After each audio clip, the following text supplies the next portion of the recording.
ओम शांति। हम सभी की अति प्यारी परम आदरणीय दादी जानकी जी, जो हम सबको इतनी प्रिय हैं क्योंकि वह गुणों की ऐसी खान रही, त्याग की, तपस्या की, बेहद की वैराग्य वृत्ति सदा उनसे दिखलाई होती और सबके दिल को ऐसे जीत लेती अपनी ज्ञान वाणी से। ऐसी महान विभूति, उनकी यादें हमेशा हमारे दिल में समाई हुई हैं। मुझ आत्मा को ये बहुत बड़ा सौभाग्य मिला उनकी समीपता का, क्योंकि दिल्ली में जब भी कोई कार्यक्रम होते, दादी जानकी पांडव भवन में रहा करती और मैं भी शुरू से सेवा पर पांडव भवन में ही रही, तो दादी के साथ बहुत मिलना जुलना होता रहता था। जब दादी लंदन से पहली बार भारत आई, क्योंकि 1974 में दादी विदेश सेवा पर गई और उसके बाद 1977 में आई भारत, तो दिल्ली में आई पहले और पांडव भवन में ही रही। वहाँ से ही दादी का कई स्थानों पर जाना हुआ और वहाँ रहने के कारण हमारा दादी से बहुत समीप और बहुत ही मिलना जुलना और सानिध्य मिलता रहा। तो मुझे ऐसे महसूस हुआ, क्योंकि मुझे भी कुछ ही समय हुआ था तब पांडवन में रहते हुए। दादी ने बहुत अपनापन, एकदम समीपता जिसको कहें, ऐसी अनुभव कराई। ऐसे लगता नहीं था कि ये बहुत बड़ी दादी है या मैं बहुत समय के बाद इनसे इतना समीप मिल रही हूँ। ऐसे तो दादी को देखते सुनते रहते ही थे। इतना दादी के अंदर हल्कापन, मेरापन, जैसे कि ये सब अपने ही हैं, ऐसा अनुभव होता। क्योंकि छोटी छोटी बात में दादी हमको खुद ही कहती, पुष्पा ऐसे करो, तो मुझे बहुत अच्छा लगता, जैसे एक खींच सी होती। और मैंने एक जैसे अंदर सीखती गई, दादी की एक छाप मुझ पर पड़ती गई कि कैसे हम समीपता से किसी का दिल जीत सकते हैं अपनापन दे करके। और दादी जैसे हमें कहती तो हमारा संकोच भी निकलता चला गया। ये भी मुझे सीखने को मिला कि कोई भी आत्मा संकोच करती है तो उसका कारण है कि हमारी कोई दूरी है, तो वो दूरी नहीं, अपनापन होना चाहिए। क्योंकि दादी के दिल में भावनाएं ही ऐसी होती थी, बहुत प्यार भरी और बहुत जैसे किसी की शुभ चिंतक कोई होता है, ऐसा दादी से एहसास होता था। दादी उंगली पकड़कर कहती, चलो पुष्पा, मुझे भंडारे में ले चलो। दादी को ख्याल चलता मैं देखूं भंडारे में क्या हो रहा है, कौन खाना पका रहा है। अभी मुझे बगीचे में ले चलो, तो दादी को ये रहता कि वहाँ सब खड़े होंगे आसपास, उनको मैं दृष्टि दूंगी। ऐसे दादी की एक एक बात में जैसे एक सेवा भाव, एक अपनापन, एक समीपता और एक हल्कापन, जैसे सबका संकोच भी निकल जाए। और मुझे ये अवसर बहुत मिला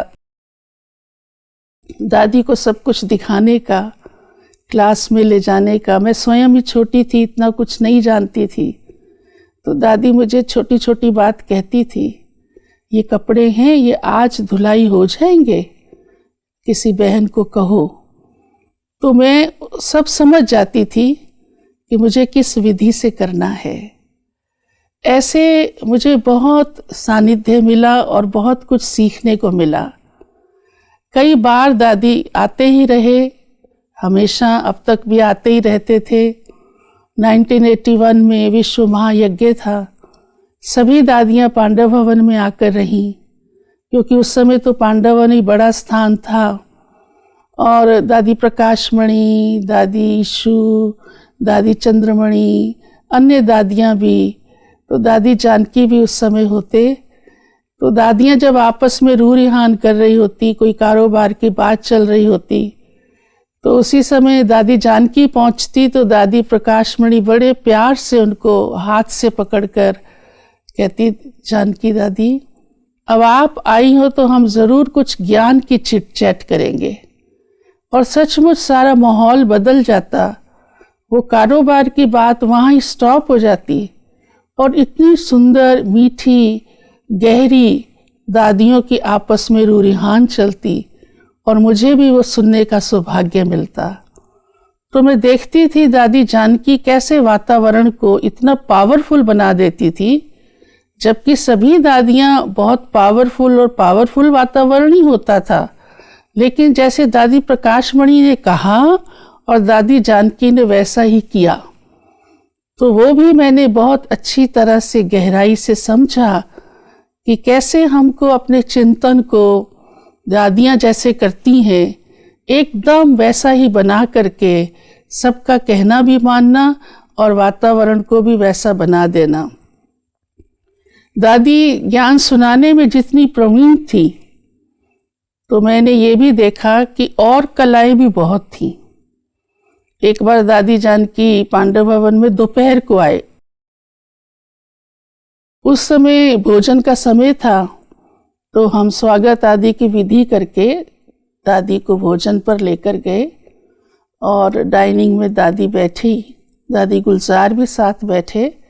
तो हम सब भोजन पर थे, तो दादी जानकी ने कहा, आज तो सतगुरुवार है, हमें सुबह तो भोग लगाया ही था हम सब ने। तो दादी बोले, आज भोग क्या बना था? तो दादी को बताया। दादी ने कहा, अच्छा लाओ। तो बहन भोग लेकर आई, दादी के आगे रखा और दादी को देखने का भी और थोड़ा चखा, तो कहा हलवा जो है वो गरम नहीं है। तो उस बहन ने कहा, मैं गरम करके लाई हूँ। कहा तुमने भले किया, लेकिन ये गरम है नहीं। तो हमने उस बहन को कहा, आप दोबारा करके लाओ। तो वो बहन गई और फिर दोबारा हलवा गरम करके लाई। जब लाई दोबारा, तब भी दादी जानकी ने उसको हाथ लगाया, थोड़ा सा लिया और चखा। कहा भले गरम तो हुआ, लेकिन हलवा जितना गरम होना चाहिए। तो हम समझ गए कि दादी को कितना हर चीज़ की परफेक्शन चाहिए, कैसे हमें सिखाती है दादी। तो दादी के अंदर जैसे हर चीज़, टोली कितनी अच्छी होनी चाहिए, रॉयल होनी चाहिए और परफेक्ट होनी चाहिए। कोई भी सेवा हम करते हैं, किसी को कुछ देते हैं, तो दादी की हर बात से ऐसे लगता था कि चाहे साहित्य है, चाहे कोई गिफ्ट है, वो बहुत अच्छी होनी चाहिए। और दादी की जैसे भाई बहनों में भी वही रिगार्ड और वही प्यार और वही जैसे भावना कि ये बाबा के बहुत विशेष रतन है सब। इस भाव से दादी जो है वो देखती थी और वैसा ही दादी के व्यवहार से झलकता था। वाणी भी वैसी ही बोलती और देना लेना भी जैसे उसी ऊंचे भाव से कि ये भगवान के बहुत विशेष रतन हैं जिनसे मैं बातचीत कर रही हूँ।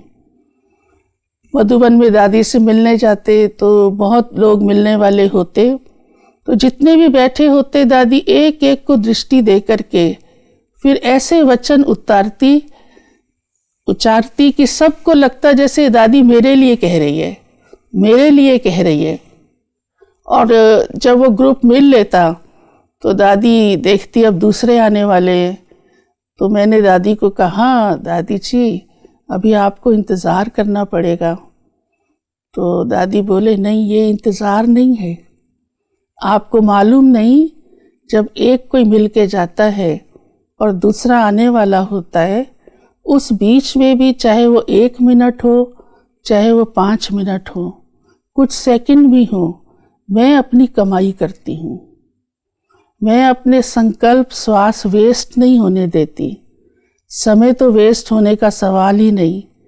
दादी कहती मैं उस समय भी बाबा के पास चली जाती हूँ और बाबा की याद से अपनी कमाई जमा करती हूँ, और जब तक कोई दूसरा आता है तो उसे भी सचमुच, क्योंकि दादी डिटैच हो गई, बाबा की याद में बैठ गई, तो और ही वायुमंडल पावरफुल बन जाता है। तो आने वाले को और ये लगता है कि सचमुच दादी के हम कितने शक्तिशाली वाइब्रेशन महसूस कर रहे हैं। तो दादी कभी भी अपना समय व्यर्थ नहीं करती थी। दादी कहती थी मैं कैसे सेकंड सेकंड भी बचाती हूँ, ध्यान रखती हूँ कि ये काम अभी पूरा हुआ, अब मुझे क्या करना है। मैं व्यर्थ चिंतन बिल्कुल नहीं करती। और हम सबको भी दादी बीच बीच में ऐसी बातें समझाया करती। हम मधुबन में व्यक्तिगत रूप से मिलते या जब दादी दिल्ली में आती तो दादी कहती थी कैसे संगम युग की घड़ियां अनमोल हैं, इसमें तो हम जन्मों जन्मों की कमाई जमा कर रहे हैं। और वही दादी वैसा करके भी दिखाती। दादी का स्वास्थ्य अच्छा नहीं होता था, डॉक्टर रेस्ट पर रखता था, तो हम कभी जाते थे तो दादी जिस करवट पर लेटी होती, कई घंटे बाद भी देखो तो दादी उसी करवट पर, कोई हलचल नहीं, बिल्कुल किसी प्रकार का कोई ऐसे लगता नहीं कि कुछ है भी सही। तो मैंने एक दिन दादी से पूछ लिया, दादी इतनी तबीयत आपकी ऐसी और आप बिल्कुल स्थिर, जैसे ऐसे लगता है कि कोई एकदम क्या कहें। तो दादी ने कहा मैं अशरीरी रहती हूँ। जब डॉक्टर मेरे से बात करता है मैं अशरीरी हो जाती हूँ, उसको जो काम करना है वो करके चला जाता है। मैं अपनी अशरीरी अवस्था में रहती हूँ, मुझे स्वयं नहीं पता चलता कितने घंटे बीत गए और डॉक्टर ने कितने घंटे रेस्ट के लिए कहा है, और मैं इसलिए उसी करवट पे ही होती हूँ। मुझे खुद लगता है जैसे मैं सोई थी उसी करवट पे ही मैं उठी हूँ। इतना दादी का अभ्यास अंदर ही अंदर अशरीरीपन का रहता। इस प्रकार से हमने बहुत सारी बातों में ये सीखा, प्रेरणा मिली कि सचमुच दादियाँ हमारी कैसे त्याग की मूर्ति, तपस्या की मूर्ति, और प्यारी दादी जानकी की वृत्ति कितनी शुद्ध, कितनी शक्तिशाली और कितनी बेहद की है। ऐसी महान विभूति के लिए तो बहुत कुछ कहने के लिए है। हमारा दिल कहता है कि उनकी गाथा गाते जाएं, और जो हमने जीवन में सीखा सचमुच वो हमें सिर्फ याद ही नहीं, ध्यान पर भी रहता है, और उसे अमल करके हमें भी वैसे समान बनना है। तो मैं बहुत बहुत शत शत नमन करती हूँ। ओम शांति, ओम शांति।